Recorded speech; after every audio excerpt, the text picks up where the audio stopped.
안녕하세요. 중국 주식 전문 채널 진중투입니다. 이번 주 들어 중국 인민은행의 통화정책 변화 가능성에 대한 시장의 우려나 토의가 많아졌는데요. 한국의 증권사와 언론사에서도 이번 주 관련 기사나 리포트가 많이 나왔지만 결론을 내리기 전에 우선 작년 12월부터 올해 1월 현재까지 정부 또는 인민은행에서 통화정책에 대해 공식적으로 발표한 내용을 시간 순서대로 쭉 정리해 드릴 텐데요. 정부나 중앙은행 관계자의 발표 문구는 대체로 엄숙하고 딱딱한 표현들이 많고 또 중문 원문을 한글로 번역하다 보면 100% 그대로 전달되기 어려울 수도 있겠지만 제가 쭉 직역해 드릴 테니까 그 뉘앙스를 여러분들도 한번 느껴보세요. 우선 작년 말 12월 16일부터 18일까지 시진핑 국가주석 주재로 개최된 중앙경제공작회의에서 정부는 통화정책에 대해 다음과 같이 말했습니다. 2021년 거시정책은 연속성, 안정성, 지속 가능성을 유지한다. 계속해서 적극적인 재정정책과 온건한 통화정책을 시행해 경제 회복에 필요한 지지 강도를 유지하고 정책 수행에 있어서 보다 정확하고 효과적이어야 하고 급 커브를 하지 않으며 정책의 실효성을 잘 컨트롤해야 한다. 소중한 타이밍을 잘 활용해 개혁과 혁신을 집중적으로 추진하고 고품질의 발전으로 14차 5개년의 시작을 잘 열어야 한다.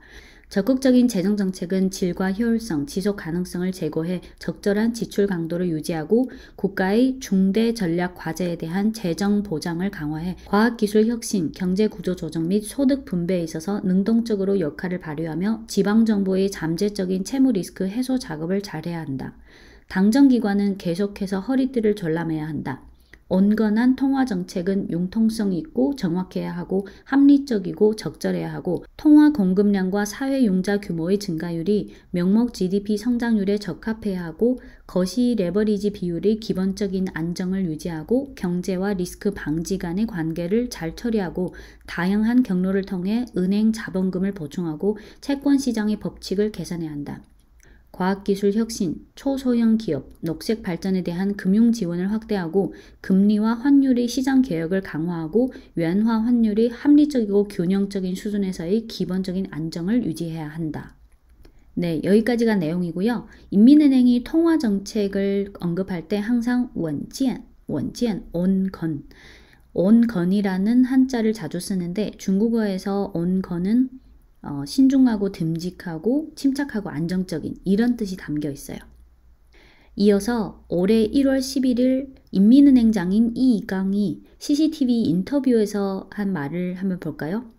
거시정책과 통화정책에 있어서 첫째는 원이라는 글자가 중요하다. 아까 그 온자죠. 평안할 온자. 거시정책과 통화정책에 있어서 첫째는 온이라는 글자가 중요하다. 통화정책에 있어서 온건함, 안정성이 가장 중요하고 그 다음이 정확하고 융통성 있고 적절하게 대응하는 것이다. 거시정책과 통화정책에 있어서 두 번째는 온 속에서 진보를 추구하는 것인데 어떤 일을 할 때 우선 원해야 하고 거기에 개혁을 추진해야 한다. 그리고 금융도 원자가 중요한데 원하게 리스크를 해소해야 한다. 올해는 이 온자가 중요한 키워드다. 이어서 1월 15일 국무원 신문방공실 브리핑에서 인민은행 통화정책처 처장인 순구어펑은 다음과 같이 말했습니다. 현재 중국 경제는 이미 잠재적인 산출 수준으로 돌아왔고 기업의 대출 수요가 강하고 화폐 여신이 합리적인 수준으로 증가했다는 것은 현재 금리 수준이 적절하다는 것을 뜻한다.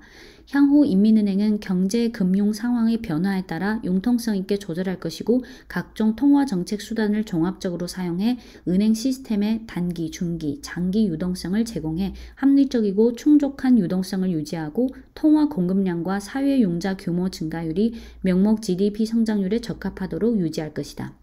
계속해서 금리의 시장화 개혁을 강화할 것이고 대출 실질금리 하강의 성과를 공고화할 것이며 기업의 종합융자 비용이 안정 속에서 하락하도록 추진해 경제의 고품질 발전에 양호한 통화 환경을 제공할 것이다. 이어서 1월 26일 현지 보도에 의하면 인민은행 통화정책위원회 위원 겸 청와대학 금융과 발전연구센터 주임인 마준은 중앙경제공작회의에 대한 이해 및 현재 경제 상황에 대한 분석이라는 토론회에서 다음과 같이 말했는데요. 여기서 나온 내용이 이번 주 증시에서 많은 이슈가 됐죠. 참고로 이건 토론회이지 공식적인 기자회견이나 인민은행 브리핑은 아니에요. 이번 토론회에서 마쥐는 경제 상황, GDP 목표치, 통화 정책, 외화 유출, 탄소 중립과 녹색 금융 등에 대해 골고루 발표했는데요. 그중 통화 정책과 관련해서 언급한 부분은 다음과 같습니다. 우리는 지금 이러한 패러독스에 직면해 있다. 하나는 레버리지 비율 상승이 아주 빨라서 통화정책 조정이 요구된다. 2020년 3개분기 누적 기준 거시경제 레버리지 비율이 25bp 상승했는데 이는 2009년 이래 상승폭이 가장 큰 한 번이었다. 레버리지 비율의 대폭 상승은 자연스럽게 미래의 금융 리스크를 초래할 수 있다. 이외에 일부 분야의 거품이 이미 시현되고 있다. 작년 중국의 몇 개 주요 증시 지수가 다 크게 상승했는데 30% 가까이 상승했다. 작년은 경기가 대폭 둔화된 상황에서 이러한 증시 강세가 나타난 것은 통화와 무관하지는 않다. 또한 최근 상해, 심천 등 도시의 부동산 가격이 적지 않게 올랐는데 이런 것들도 다 유동성과 레버리지 비율의 변화와 관련이 있다. 향후 이런 상황이 심화될지 여부는 올해 통화정책에 있어서 적절한 전향을 취할지 여부에 대해 결정될 것이다. 만약 전향하지 않으면 이런 문제들은 반드시 계속될 것이고 중장기적으로 더 큰 경제 금융 리스크를 초래할 수 있다. 이 내용이 이번 주 기사화되고 많은 이슈가 됐죠. 마쥐는 이어서 이렇게 말했는데요. 패러독스의 또 다른 면은 통화정책의 전향이 너무 빠르면 안 된다는 것이다.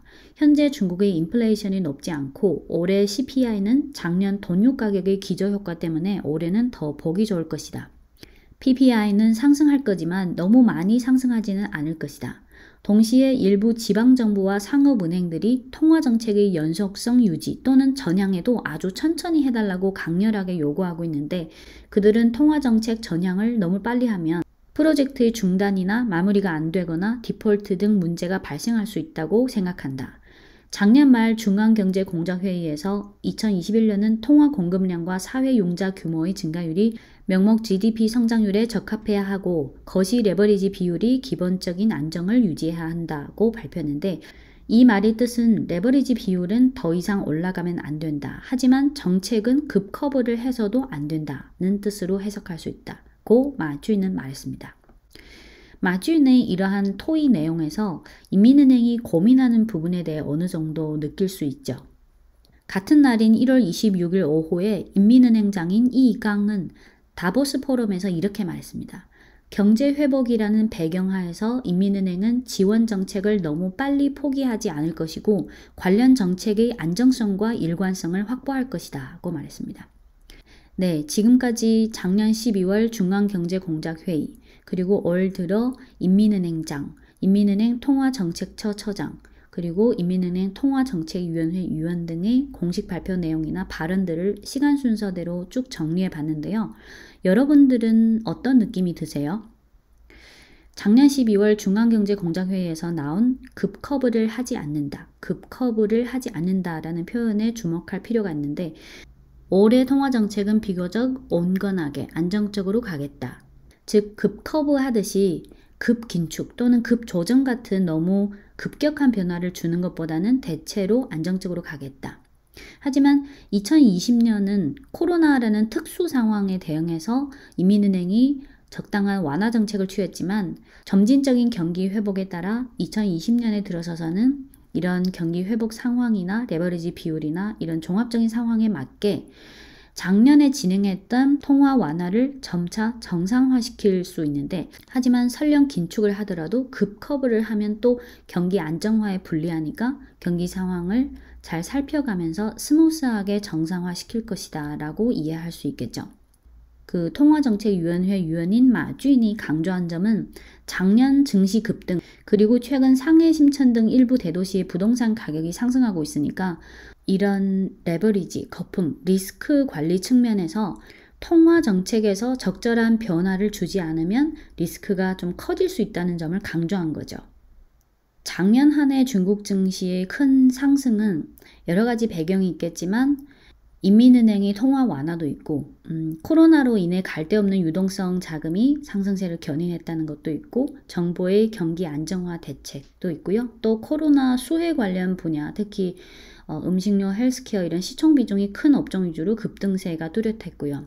그리고 작년 2분기 이후 경기, 기업 실적의 점진적인 개선 등 다양한 요인들이 복합적으로 작용했습니다. 올해는 작년에 비해 통화 정책을 상황에 맞춰서 조금씩 정상화시켜야 하니까 주식 투자에 있어서 연간 수익률에 대한 기대치는 작년보다 아무래도 낮춰야 하겠죠. 물론 통화 정책이라는 큰 환경 외에 업종이나 기업의 펀더멘털도 매우 중요하지만 1월 28일 오늘은 중국 홍콩 증시 동반 하락 중인데요. 중국 증시는 1월 들어 쭉쭉 오르다가 이번 주부터 이익 실현이 확 나오고 있는데 위에서 말씀드린 통화정책 관련 노이즈도 있었지만 중국 증시의 경우에는 보통 설 연휴 전후로 예를 들어 2, 3주 이렇게 관망세 또는 이익 실현이 전반적으로 나오는 경우가 많으니까 투자에 참고하시기 바랍니다. 즉 굳이 지금 시점에서 신규 매수 들어갈 필요는 없다고 봅니다. 네, 지금까지 찐링의 중국 주식 투자 전략이었고요. 인민은행의 통화 정책 변화에 대해서는 향후 시장 상황에 따라 필요시에 업데이트 해드리도록 하겠습니다.